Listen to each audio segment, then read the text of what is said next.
ওই ভদ্রমহিলা সায়নী ঘোষ যেভাবে হিন্দু ধর্মের শিব ঠাকুরকে নিয়ে, শিবলিঙ্গকে নিয়ে বাজে মন্তব্য করেছে, ধর্মপ্রাণ মানুষের জবাব দিতে হবে। কেউ যদি মনে করে ওটা হিন্দু ধর্মের মানুষ ধর্মকে নিয়ে নাটক মানে বাজে মন্তব্য করেছে, হিন্দুরা জবাব দেবে, এটা ধর্মপ্রাণ মানুষের কথা হয় না। ধর্মপ্রাণ মানুষের কাজ কি হবে? মসজিদে কেউ যদি মসজিদ নিয়ে কথা বলে, যেমন রুখে দাঁড়ানো, মন্দির সম্পর্কে বাজে মন্তব্য করলে একইভাবে রুখে দাঁড়াতে হবে। গির্জা সম্পর্কে বাজে মন্তব্য করলে, ধর্মস্থান সম্পর্কে বাজে মন্তব্য করলে রুখে দাঁড়াতে হবে। এটা ধার্মিকের পরিচয়। 2021-এর আগে ভাঙড়ের সহ রাজ্যের মানুষকে কি বলেছিল? বিজেপি চলে আসবে, বিজেপি চলে আসবে, সিএ করে তাড়িয়ে দেবে। আজকে ভাঙড় সহ সারা রাজ্যের মানুষ বুঝে গিয়েছে সিএ হচ্ছে একটা ভোট ধরা কল।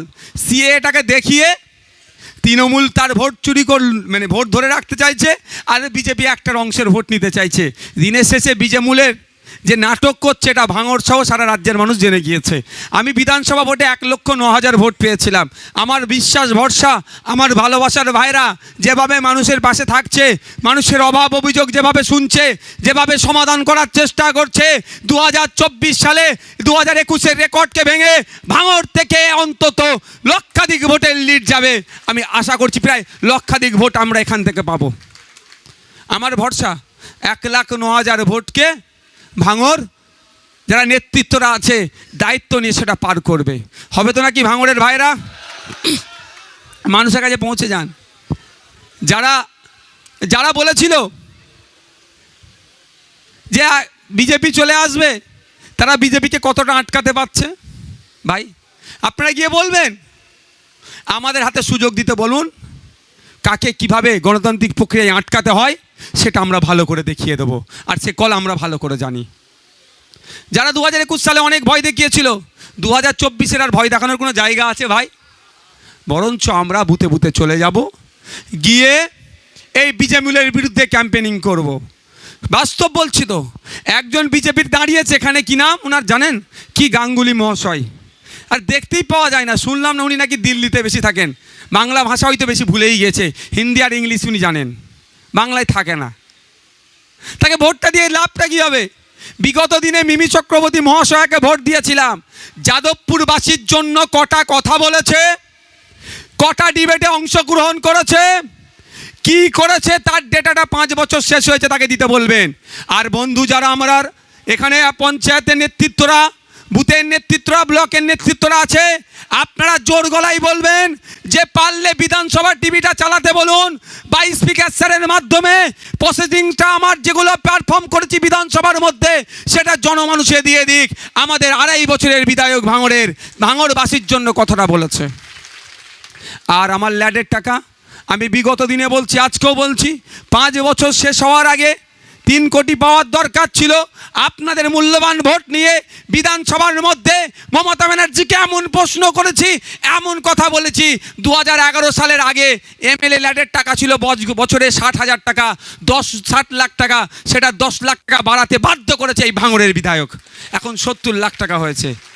সেই যেটা 3 লাখ, এই 3 কোটি সামথিং লাখ টাকা হচ্ছে, যে টাকা হচ্ছে আমি কি বলেছি আপনাদের বিগত দিনে ভাঙড়ের যারা বন্ধু আছেন এবং যারা অন্যান্য বিধানসভা নেতৃত্বরা এসেছেন তাদেরকেও শুনিয়ে রাখি, আমি বলেছি আমার ল্যাডের টাকা সরকার পক্ষ খরচ না করতে দিলেও আমি তো খরচ করব।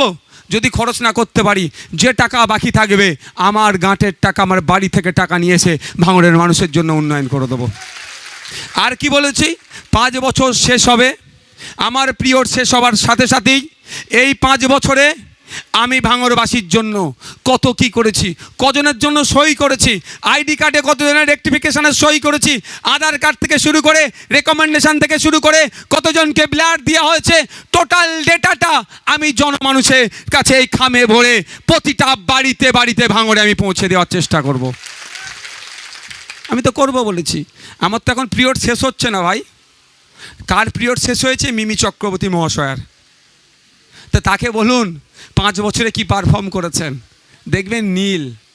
ভাঙড়বাসী তো দূরের কথা, ইন্টায়ার যাদবপুরবাসীর জন্য কোনো আওয়াজ তোলেনি। যখন কৃষকদের বিরুদ্ধে বিল পাস হয়েছিল সেই সময়ও কোনো কথা বলেনি। তাই আমরা যদি অনির্বাণবাবু অর্থাৎ বিজেপির প্রার্থীকে কেউ ভোট দিয়ে জিতিয়ে পার্লামেন্টে পাঠাতে চাই, ঠিক ওই মিমি চক্রবর্তী মহাশয়ের মতো হবে। আর এখন থাকলো কে?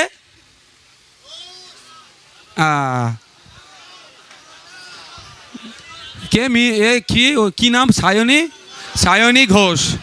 আমি আপনাদের বলবো আপনাদেরকে, আমরা এখানে যারা উপস্থিত হয়েছি বিভিন্ন ধর্মের মানুষ আছি, কিন্তু 99.99% 99.99% আমরা ধার্মিক তো ভাই।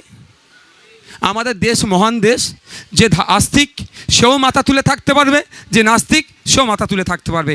হয়তো এখানে যে 5,000 3,000 মানুষ থাকে, একজন কি দুজন নাস্তিক হতে পারে, সে তার ব্যাপার, সেও একটা মতদর্শে বিশ্বাসী, কিন্তু সবাই আমরা মাথা তুলে বাঁচি। কিন্তু আমরা ভুলে যাব ওই ভদ্রমহিলা সায়নী ঘোষ যেভাবে হিন্দু ধর্মের শিব ঠাকুরকে নিয়ে, শিবলিঙ্গকে নিয়ে বাজে মন্তব্য করেছে। ধর্মপ্রাণ মানুষের জবাব দিতে হবে। কেউ যদি মনে করে ওটা হিন্দু ধর্মের মানুষ ধর্মকে নিয়ে নাটক মানে বাজে মন্তব্য করেছে, হিন্দুরা জবাব দেবে, এটা ধর্মপ্রাণ মানুষের কথা হয় না। ধর্মপ্রাণ মানুষের কাজ কি হবে? মসজিদে কেউ যদি মসজিদ নিয়ে কথা বলে, যেমন রুখে দাঁড়ানো, মন্দির সম্পর্কে বাজে মন্তব্য করলে একইভাবে রুখে দাঁড়াতে হবে। গির্জা সম্পর্কে বাজে মন্তব্য করলে, ধর্মস্থান সম্পর্কে বাজে মন্তব্য করলে রুখে দাঁড়াতে হবে। এটা ধার্মিকের পরিচয়।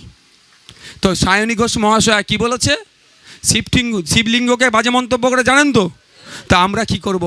ওকে যদি আমরা প্রশ্রয় দিই, ওনাকে, ওই ভদ্র মহিলাকে যদি প্রশ্রয় দিই, তাহলে আগামী দিনে এই ধরনের বাজে মন্তব্য বিভিন্ন ধর্মকে নিয়ে করবে। যারা ধর্মকে নিয়ে অবজ্ঞা করে, তাদেরকে আমরা একটাও তাদের পক্ষে না ভোট যায়, তার জন্য আমরা বুতে বুতে চলে যাব। আর একটা কথা অদ্ভুতভাবে দেখছি, এই মতটার সাথে তৃণমূল যে একমত নয়, এই মতটাকে তিনি সায়নী ঘোষ যে মন্তব্য করেছে, তৃণমূল যে এই শব্দটাকে তারা প্রাধান্য দিচ্ছে না বা গ্রহণ করছে না, অফিসিয়াল স্টেটমেন্টও দেখতে পেলাম না। মানে কি বকলমে তৃণমূল তাহলে এটাকে সাপোর্ট করছে? আমাদের পার্টির কেউ যদি একটা বাজে মন্তব্য করবে না আশা করছি, তাহলে আমাদের ক্লিয়ারিফিকেশান দেওয়া দরকার তো, যে ওই বক্তব্যের সাথে আমি সহমত নই পার্টি। তাহলে এক্ষেত্রে হয়নি, বুঝতে পারছেন ব্যাপারটা? তাহলে যারা ধর্মকে নিয়ে অবজ্ঞা করছে তাদের